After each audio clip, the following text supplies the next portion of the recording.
وقصة النهاردة بتحكي عن زوجة بتعشق جوزها، ولكنه للأسف بيتسجن ظلم في دولة أجنبية، فبتقرر إنها تهربه من أخطر سجون العالم. فقوتك الجميلة يا صاحبي، ويلا بينا نفهم القصة. واللي بتبدأ ببنت جميلة واسمها صافي، ولكنها خايفة ومرعوبة وهي سايقة عربيتها، وفجأة بتركن بعربيتها على كوبري وبتنزل منها حد وبتسيبه وتمشي. وعشان نفهم ايه اللي بيحصل هنرجع بالزمن 5 شهور لورا بس فارم لحد هنا. وهنا بنشوف عيلة هندية بسيطة مكونة من زوجه وزوجته وابنهم، الزوج ناكل والزوجة صافي وابنهم آدي، ولكنهم بيعيشوا في ليفربول. وعشان كده بيكلمهم والد ناكل اللي عايش في الهند، وبيترجى ابنه ينزل له اجازه لانهم وحشوه. بس صافي بتقول لحماها انه ما يقدرش ياخد اجازه لانه عنده مشاكل مع مديره في الشغل. وقبل ما ناكل بيروح الشغل بياخد علاجه، وبنعرف ان عنده السكر. والمفاجاه انه لما جه يلبس الجاكيت لقى عليه بقع الدم، فدخل بسرعه الحمام يغسلها. وفي نفس اللحظه بيخبط باب الفيلا، وبتطلع انها المفتشه عائشه من شرطه ليفربول. وقتها بتتصدم صافي وهي بتقول لها انها اكيد غلطانه في العنوان. اما ناكل اول ما بيخرج لهم بتعتقله عائشه بتهمه قتل شخص اسمه ستيفاني، وبنتفاجئ ان هو نفسه مديره. فصافي بتتصدم ومبقتش مصدقه اللي بيحصل، وفي لحظات بتتحول حياتهم للجحيم. وبعد فتره بتاخد ابنها وبتروح تزوره في السجن. وقتها بنعرف ان موجود في سجن مش عادي ومؤمن بطريقه لا تتخيلها. يعني النمله لو حبت تدخل مش هتقدر تعدي الا اذا هم اللي سمحوا لها، لدرجه ان هم فتشوا الطفل تفتيش ذاتي ومنعوه يدخل باللعبه بتاعته. وبتقعد جوه بتنتظر جوزها لحد ما بيجيلها، واول ما بيقابل ابنه بالاحضان، واللي بيساله اذا كان هيرجع البيت النهارده، ولكنه للاسف ما بيقدرش يرد عليه. وعشان ينسي الموضوع بيديله طياره ورقيه عملها له في السجن، ولكنه قبل ما بيديها له بياخدها الضابط عشان يطمن اذا كان فيها خطوره ولانها امان، فبيلعبوا بيها لحد ما بيضحكوا. اما صافي كانت بتبص لهم وهي حزينه على عيلتها اللي في لحظه اتدمرت، وخصوصا انها بتعشق جوزها. ولما بتقعد معاه بتطمنه عليهم وهي مبتسمه عشان ما تشيلوش همهم وهو في السجن، ولانه عارف شخصيتها وعارف انها استحاله تستلف فلوس من والده. فقالت له انها بتدور على وظيفه مناسبه تعيش منها وهي وابنها، ولكن ظروف البلد وحشه ومش لاقيه شغل. ولكن عرف انها بتكذب عليه، وعرف انها بتترفض في الشغل لان زوجها محبوس، ومع ذلك ما بتحاولش تشيله هم فوق همه.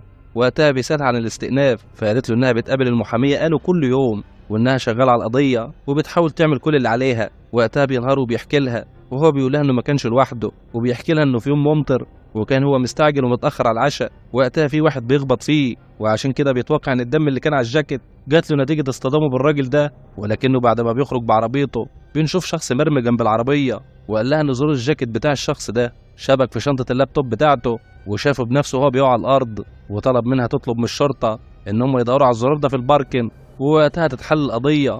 وقبل ما بيسيبها بيتاسف لها على اللي حصل، ولكنها بتقول له دوام الحلم المحال. وبتخرج من عنده وبتروح تقابل المحاميه انو، واللي بتطمنها على جوزها انه هيتعدم قريب. ايه ده يا شيخ، الله يخرب بيتك تف من بقك. وده لانها شيكت على كاميرات المراقبه في المنطقه كلها، وكان جوزها الوحيد اللي ظاهر في الكاميرات. وحتى زرار الجاكيت اللي هو بيتكلم عنه ملوش اي وجود في المكان، لدرجه انها قلبت المكان كله واستعانت بالكلاب البوليسيه وبرضه ملوش اي اثر. وفي نفس الوقت كل الادله بتثبت ان هو القاتل، لان زميل ناكل شافه وهو خارج من مسرح الجريمه، بالاضافه ان عربيته كانت مشرفه في كل كاميرات المراقبه، وحتى الدم اللي على الجاكيت بتاعه هو نفسه دم الضحيه، ووجود بصماته على سلاح الجريمه واللي هي كانت طفيه الحريق، بالاضافه لوجود الحمض النووي بتاعه حوالين الجثه. وفوق كل ده وده الدافع اساسا لوقوع الجريمه، وهو اساسا انه بيكره مديرته. وبنعرف وقتها انه مهندس، ومديرته كانت طول الوقت بتهينه وبتعنفه قدام العمال، وكانت بتبقى فضيحته على عينك يا تاجر قدام المشروع كله. فصافي قالت لها انت عايزه تفهميني انه قتل ستيفاني وبعد كده خرج معايا عشان نتعشى سوا، وكان ملاك بريء ولا باين عليه اي حاجه؟ ايه هو انا متجوزه سايكو ولا ايه؟ ولكن مع كل اللي اتقال ده كله كانت واثقه في براءه جوزها، ومتاكده انه استحاله يعمل كده وان اكيد في حاجه غلط. ولكنها بترجع البيت وهي قلقانه بعد الكلمتين السم اللي سمعتهم من المحاميه، بالاضافه انها افتكرت كلام جوزها لما كانوا في المطعم وقال لها ان المديره زعقت له وهانته قدام العمال، وهو بيقول لها لو كانت قابلتني من 10 سنين فاتوا كنت هوريها الويل. فبقت طول الوقت خايفه على ابنها وقلقان عليه، وهو كمان حاسس بقلقها عليه بس ما بيحاولش يبين لها. وفي وسط الهم ده كله بتبدا تفتكر ذكرياتهم السعيده وقد ايه كانوا بيحبوا بعض ومبسوطين سوا. واكتر حاجه كانت مخوفاها ان ابنها ممكن يعيش من غير اب، وعشان كده بتنهار من العياط. وبالليل وهي نايمه بيتصل عليها حماها، فبتقلق عشانه بترن عليه فيديو عشان تطمن عليه. وقتها بتشوفه وهو منهار من العياط انه فكر يروح لهم زياره، ولكن تاشيرته اترفضت وبيكون زعلان لانه مش هيقدر يشوفهم وما يعرفش اساسا ان ابنه مسجون، وعشان كده التأشيرة بتاعته اترفضت. وقتها بتفتكر جوزها هو محبوس، وانها حتى لما زارته كان بيكلمها من ورا حاجز، وكان وقتها نفسه يلمسها بس ما قدرش، فبتنهار اكتر من العياط وهي بتكسر في الحاجه، وهو كمان اتخنق في حبسته وبقى هيتجنن ويخرج باي طريقه. وده لان الاستئناف بتاعه اترفض واتحكم عليه بالمؤبد، يعني ما عادش هيشوف نور الشمس تاني. بس نور الشمس ايه يا جدعان؟ ده الراجل واخد مؤبد ومقضيها جيم، ولكن بيروح له وقتها واحد بلطجي وبتاع مخدرات وبيديله المخدرات اللي معاه وبيطلب منه يحتفظ بيها، وده لانه هيحصل تفتيش دلوقتي للزنازين بما ان يعني سجله نضيف، ولكن ناكل بيرفض ياخدها لانه خاف يتقبض عليه بيها. وفي نفس الوقت صافي يجي لها اتصال من المحاميه وبتقول لها ان جوزها في المستشفى، فبتقلق عليه لدرجه التليفون بيقع من ايدها وبتطلع جري على مستشفى ليفربول العام، وبتدخل له بسرعه وهي خايفه وقلقانه على جوزها واللي بيكون عليه حراسه مشدده، فبتستعطفهم عشان تدخل تطمن عليه. فبتصعب على الدكتور اللي بيستأذن الضابط وبيسمح لها تدخل، ولكنها بتتصدم وبتنهار اول ما بتشوفه لان وشه وجسمه كله متبهدل. ووقتها بنعرف انه اثناء ما كان بيكتب لها رساله وهو في السجن عصابه المخدرات بتتلم عليه، وللاسف في غياب القانون بتكون الدخله بلدي، ولكنه قبل ما بيفقد الوعي بيحتفظ بالرساله. وبنعرف وقتها ان الحيوان اللي ضربه مش شخص عادي، وده لان هو ملك السجن وزعيم اكبر العصابات، فالكل طبيعي لازم يسمع كلام الملك. وفي المستشفى بيديها الرساله عشان تقراها، وبعدها بينهار من العياط، فبقت واقفه مذهوله من اللي سمعته من جوزها، وخرجت من عنده هي مش شايفه قدامها من خوف والقلق على جوزها بعد تورطه مع اكبر عصابه مخدرات في السجن. وبلغتها المحاميه انو ان العصابه كلها هتكون في حبس انفرادي لمده شهر، ولكن بعد الشهر هيرجعوا تاني وبكده هيكونوا خطر على حياه ناكل. فسابت المحاميه ومشيت والدنيا سودة في وشها، وبتنهار وبتصرخ من الالم اللي جواها على جوزها، وخصوصا كمان لما قرأت رسالته وهو بيتأسف لابنه انه مش هيقدر يزوره الفتره، وعشان كده بيطلب منه يوعده يخلي باله من نفسه ومن والدته لحد ما يرجع. وهو بيقول له اتمنى ما تكبرش بسرعه لان عايز اشوفك وانت بتكبر قدام عيوني. وفي النهايه بيترجى انه ما ينساهوش، وكل ده وهي منهاره من العياط وهي بتقرا رساله. واثناء ما هي نايمه بنشوفها قايمه ومفزوعه من كابوس ان العصابه خرجت من الحبس الانفرادي عشان ينتقموا من جوزها، فزاد قلقها وخوفها عليه. وتاني يوم بتطلع السجن عشان تزور جوزها، وبنعرف انها عشان توصل له بعد ما اتحكم عليه بالمؤبد من مبنى لمبنى ومن ضابط لضابط ومن تفتيش لتفتيش، لدرجه انها بيغمى عليها من كتر البشي والتفتيش، لدرجه انها بتوقع معدات النظافه اللي في الطرقه. وقتها بتشوف قدامها الباركود بتاع ابواب السجن، فعلى طول بتشده من الضابط لانها فكرت انها تهرب جوزها، ولكن الضابط اول ما بيكتشف ان الباركود اختفى على طول بيدوس على زرار الطوارئ والسجن كله بيتقلب، وبيذنبوا كمان كل الواقفين. وفي لحظه بنكتشف ان كل ده من خيالها، فعرفت انها مستحيل تقدر تهربه بالطريقه الساذجه دي، ومن خوفها وتوترها سابتهم وطلعت تجري. وقتها بتشوفها عائشه وهي تعبانه فبتروح عشان تطمن عليها، ولكنها بتسيبها وتطلع تجري وبتقعد لوحدها وهي منهاره من العياط على حالها لانها متاكده ان جوزها بريء، وعشان كده حطت الموضوع في دماغها وقررت انها لازم تهربه باي طريقه. ووقتها بدات تبحث عن النت ازاي تهرب من السجن، ولانها خافت تتكشف بعدين فحذفت البحث من سجل اللابتوب بتاعها وراحت بنفسها المكتبه عامه، وهناك بدات تبحث عن طريقه الهروب، وبدات تدور في كل كتب المجرمين القدامى وهم بيحكوا قصص هروبهم من السجن، لحد ما قدرت توصل لقصه واحد اسمه بول، وده اجرأ بني ادم قدر يهرب من نفس السجن اللي جوزها محبوس فيه. فبدأت تدور على الكتاب بتاعه في المكتبة لحد ما بتقدر توصل له، وبتاخد الكتاب في بيتها وبتقرأه حرف حرف، وهو ده عمنا بول. وبيحكي انه سنة 1999 اتقبض عليه لأول مرة في حياته لأنه اتمسك بيبيع لوحات وتحف مزيفة في لندن، فدخل السجن لمدة 3 سنين. وقتها بدأت تحس بالأمل إنها ممكن تقدر تهربه، وعشان تقدر توصل بول بنفسه فعملت نفسها صحفية في جريدة ذا جارديان، وكلمت الشركة اللي طبعت له الكتاب وقالت لهم إنها عايزة تتكلم مع بول بخصوص مقال عايزة تعمله، وفعلا بتقدر توصل للفيلا بتاعته واللي بيكون بوابتها كلها إشارات تحذيرية: منطقة خطر، احذر الاقتراب والتصوير، واللي هيفكر بس يدخل لجوه هعلقه. فكلمته كتير على الانتركام وإنها صحفية وعايزة تعمل معاه لقاء، ولكن لا حياة لمن تنادي،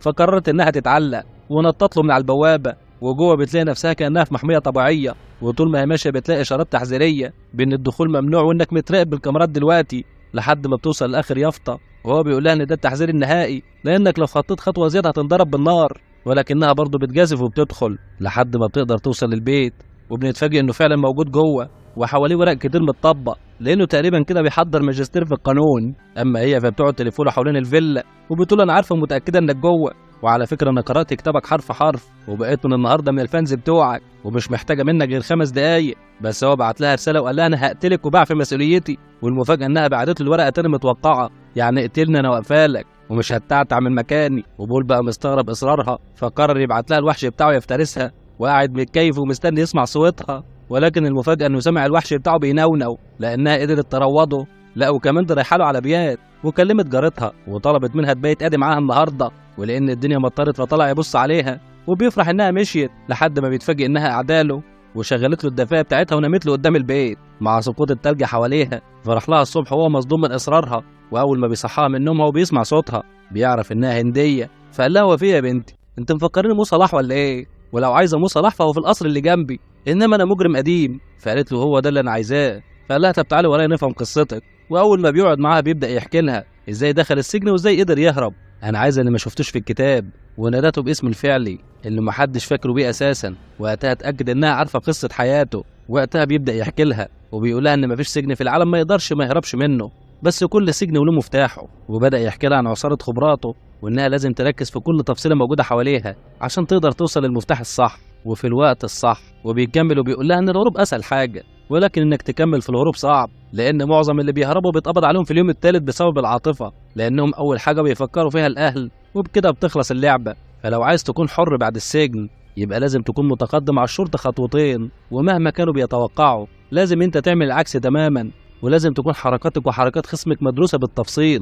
واهم خطوه انه بمجرد الخروج من السجن لازم تسيب البلد فورا، لان التكنولوجيا دلوقتي شغاله بسرعه الصوت، وفي ساعه واحده الشرطه بتقدر تقفل البلد كلها، وبتبدا تنشر صور الاشخاص المطلوبين في كل المحطات والمطارات. ولو هتعرف طياره يبقى لازم تختار مطار ما يخطرش على بال الشرطه، وعشان تركب الطياره لازم تكون الوثائق مزوره لكن تكون اصليه، ولازم كمان تحدد الوجهه اللي انت رايح لها بحيث يكون مكان ما فيهوش معاهده مع بريطانيا لتسليم المجرمين. واهم من كل ده الفلوس، لان طول ما انت هربان تدفع وانت ساكت، وما ينفعش تدخل في جدال ولا تساوم، ويكون معاك فلوس على الاقل تكفيك لمده سنتين قدام، واذا خلصت الفلوس طلعت من الجنه. فقالت له لما حضرتك خبره قوي كده ليه اتقبض عليك اخر مره؟ فقال لها عيب تنطقي كلمه زي دي، انا اللي سلمت لهم نفسي. عشان نيجي لاهم نقطه وهي السبب الوجيه اللي يخليك تستمر في الهرب.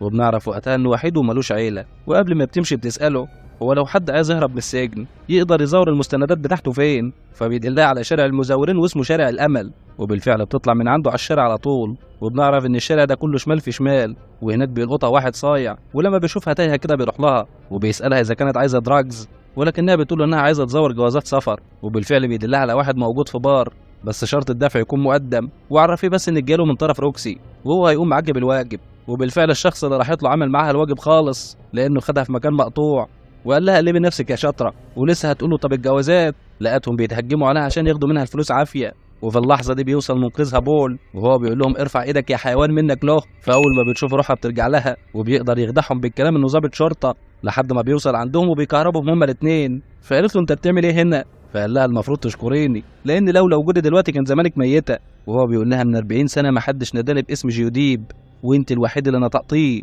وشخصيه بالاصرار ده كله، وانها كمان تواجه اشكال زي دي استحاله تكون صحفيه.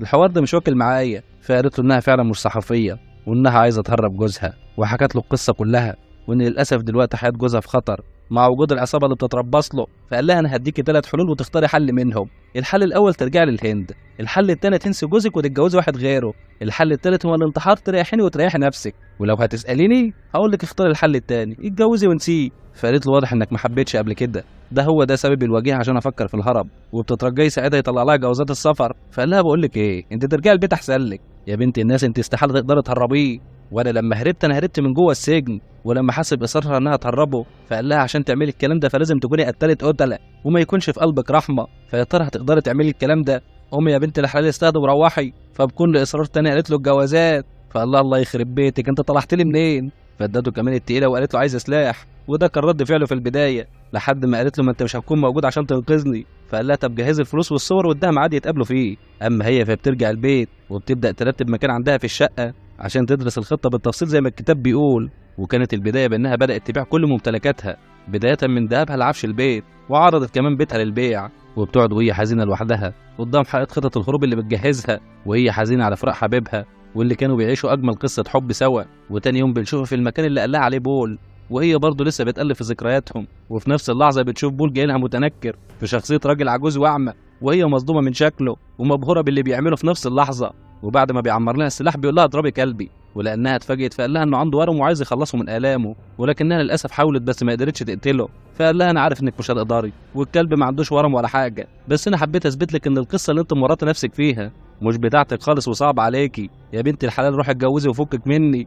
اما هي فبترجع البيت ولسه عندها اصرار انها تكمل برضه، وبعدها بتفكر انها تهرب جوزها عن طريق نفق، وعشان كده بتتفق انها تقابل بول تاني يوم. واللي اتفاجئت بيه المره دي جاي لها على هيئه واحده ست عجوزه ومعاقه، وبيقعد جنبها وبيقول لها اشجيني قولي لي خطتك. فبصت له وهي مصدومه وهي بتقول له انت كل يوم بتبهرني. فقال لها حبيبتي بريطانيا كلها كاميرات وانا مجرم سابق ومش عايز الشرطه تستوبني. فبتبدا تحكي له عن خطتها وان البلد مليانه انفاق، ونهايه نفق من الانفاق دي موجود تحت السجن مباشره، فبتفكر تهربوا منه.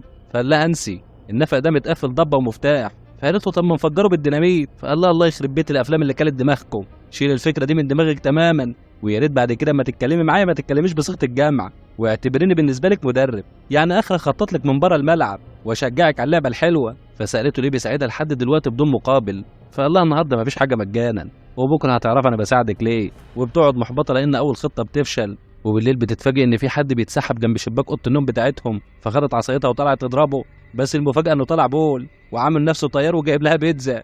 وبعد ما فاقت بالصدمه سالها اذا كان جوزها عنده اي مرض، فقالت له انه مريض بالسكر. فقال لها طب ايه رايك لو حصل له ارتفاع في بوتاسيوم الدم واتنقل للمستشفى. فقالت له الحمد لله من ناحيته هو زي الفل. فقال لها اتمنى يكون عنده، واكد عليها مرتين.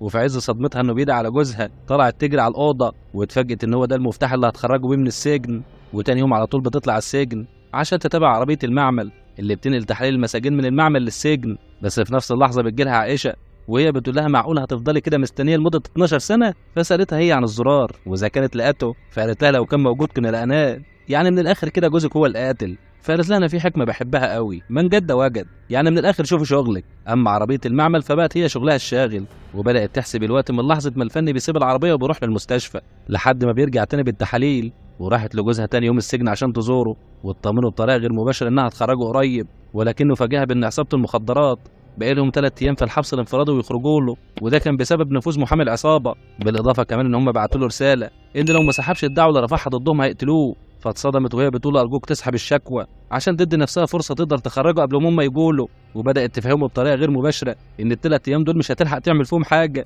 بس هو ما فهمش قصدها وقفل المكالمه ورفض يسمع لها، وهي واقفه منهاره وهتتجنن. وعشان كده تاني يوم على طول بتبدا تنفذ الخطه، لان ده اول يوم في ال3 ايام. واول ما الفني نزل من عربيه المعمل شغلت التايمر ودخلت العربيه بسرعه، وبدات تدور في كل ملفات مرضى السجن لحد ما بتوصل لملف جوزها وبتصوره. ولانها اتاخرت ثانيتين جوه وكان العامل وصل، فاستنته هو بيقفل الباب قدام وقفلت معاه الباب في نفس اللحظه عشان ما يحسش بالصوت.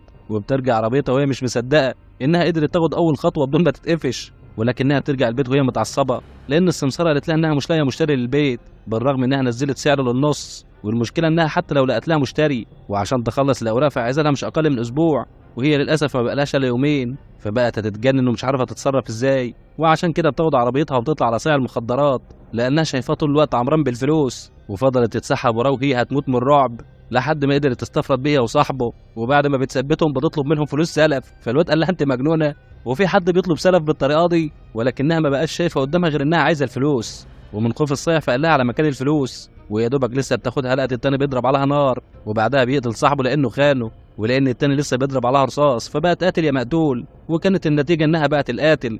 وبعد ما خلصت خدت شنطه الفلوس وخرجت، وقتها بتتفاجئ ان الصيع لسه عايش وبيطلب منها تساعده وتوديه المستشفى.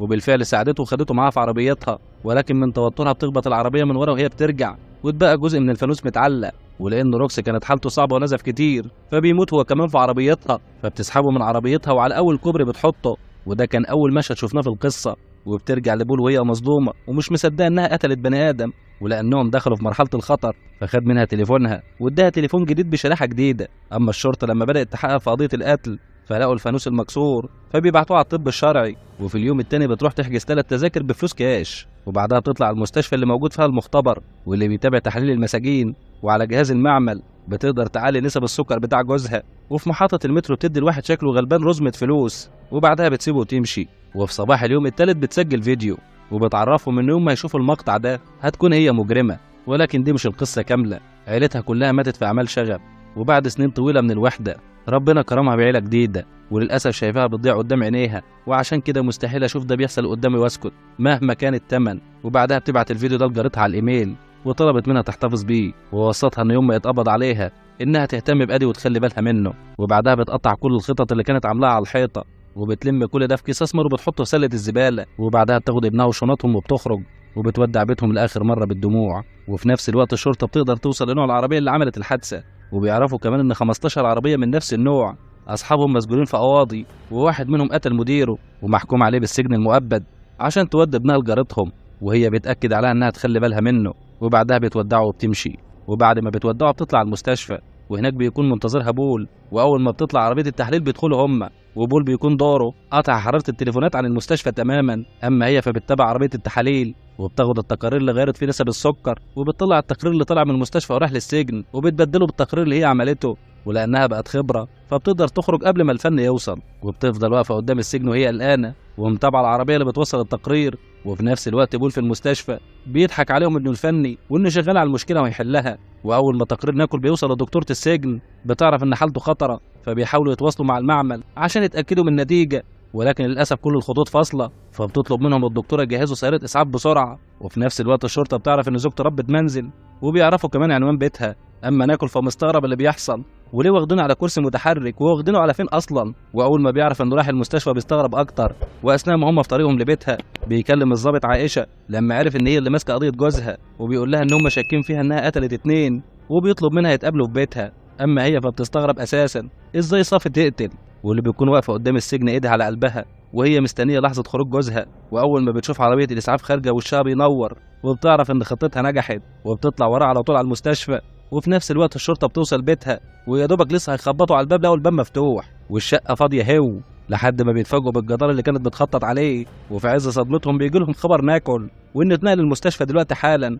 فطلعوا بسرعه يقابلوهم في المستشفى لانهم شكوا انه في مصيبه بتحصل. اما هي فكانت بتسابق الزمن وهي ماشيه ورا سياره الاسعاف. واول ما جوزها بيوصل المستشفى بتلبس لبس دكتوره وعلى طول بتروح للغرفه اللي هو موجود فيها، ووقتها بيكون موجود معاه 2 ضباط. وكانت عائشه بتكلمهم وقتها ان هم يصحصحوا للسجين وانها جايه لهم في الطريق دلوقتي. ولكن في اللحظه اللي بيقفل فيها الضابط بتدخل عليهم صفي وبترفعهم بالسلاح، ولسه الضابط هيقاوم فدته بالمسدس في وشه، وطلبت من التاني يكلبش نفسه في السرير. وجوزها واقف مش مصدق اللي بيحصل واللي هي بتعمله، وهو بيقول لها لو هربنا هنموت احنا الاتنين. ولانه كان رافض يمشي معاها فقالت له تمام قوي، كلم ابنك دلوقتي وقول له انك مش راجع له ابدا، وان امك هي كمان مش راجعه. فتأكد انها جايبه اخرها، وبالفعل بيهربوا سوا وهم لابسين لبس دكاتره. وفي نفس الوقت الشرطه بتوصل للمستشفى، واول ما بتشوف عائشه بتتضرب بسرعه لحد ما بيقدروا يهربوا منهم، لحد ما بتروح عائشه الاوضه وبتتفاجئ ان واحد من الضباط متأيد والتاني مغمى عليه. فطلعوا بسرعه وبدا يقلبوا عليها المستشفى كلها، وادوهم امر كمان باغلاق مخارج المستشفى. وفي نفس اللحظه بتلمحهم عائشه وهم بيركبوا الاسانسير، ولكنه بيقفل قبل ما بتوصل.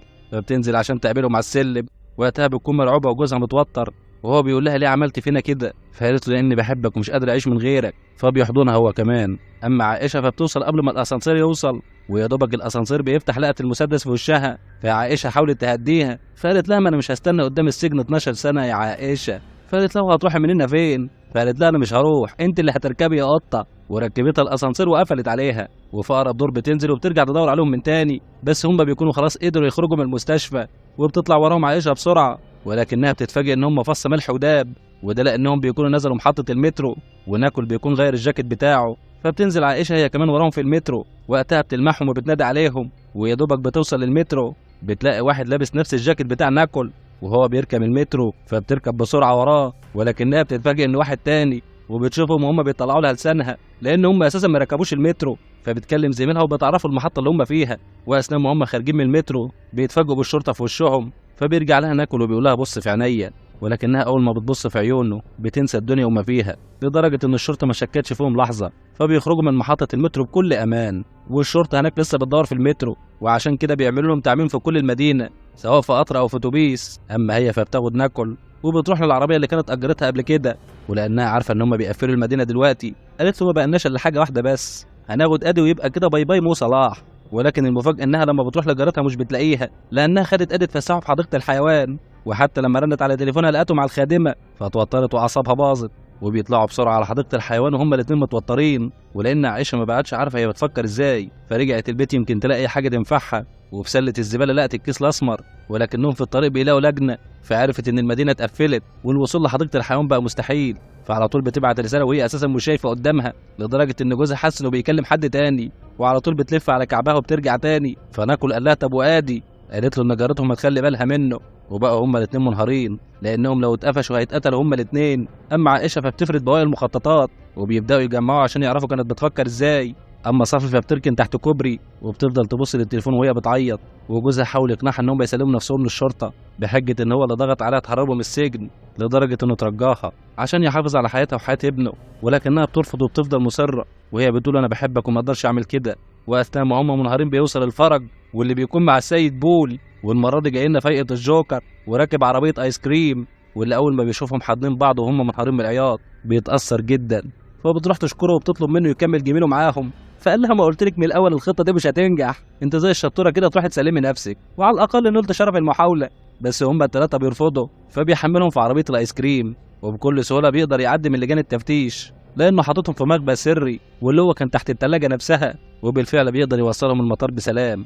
وقبل ما بتمشي بتودعه صافي وهي بتحضنه، وهي بتقول له خلي بالك من نفسك. فبيتاثر جدا بكلامها لانه اتعود انه يعيش وحيد ومحدش يهتم بيه، ولانه قبل كده قال لها ان مفيش حاجه مجانا.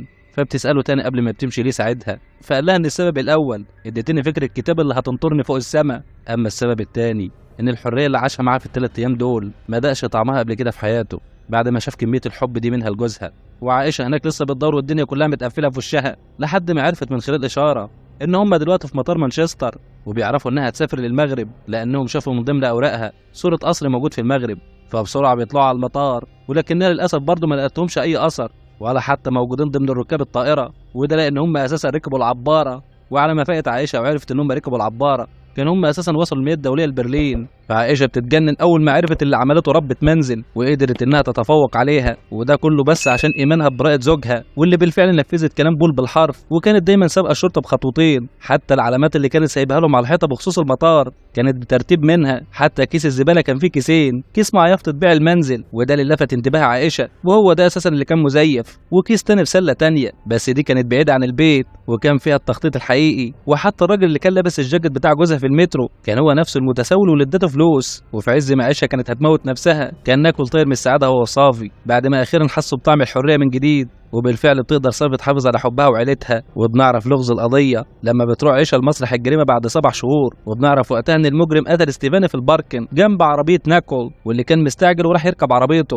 وقتها المجرم بيخبط فيه فبعد الدم بتيجي على الجاكيت، ولما بيلاقي طفايه الحريق بيشيلها ويحطها في جنب، وعشان كده بصماته بقت على سلاح الجريمه. وبيخرج بعربيته بالفعل وما شافش ان في حد مقتول جنب العربيه، ولكن زميلته هي اللي بتشوفه وبتشوف الجثه بعد ما بيخرج، ولانه كان يوم ممطر عشان توصل لنقطه تجمع الميه. وبالفعل لما بصت في غرفه التفتيش لقت ان الزرار موجود، وبالفعل بيطلع ان ناكل كان بريء، واللي بيكونوا اساسا وصلوا دوله تانية خالص واشتروا فيها بيت جديد، وبعت لوالده يطمنوا عليه. فطار من السعاده ان هم عملوها وانه اخيرا هيقدر يروح لهم. اما عمنا بول اللذيذ فالشرطه بتروح تقبض عليه بعد ما طبع قصه هروب ناكل وحققت اعلى مبيعات، وان هو كان طرف اساسي في تهريبه. فقابلهم بكل ترحاب وهو بيقول لهم والله اتاخرتوا عليا لانه كره العيشه لوحده. وبكده بتخلص قصتنا، واتمنى في النهايه تكون عجبتكم، وانتظرونا في قصه جديده ان شاء الله. سلام.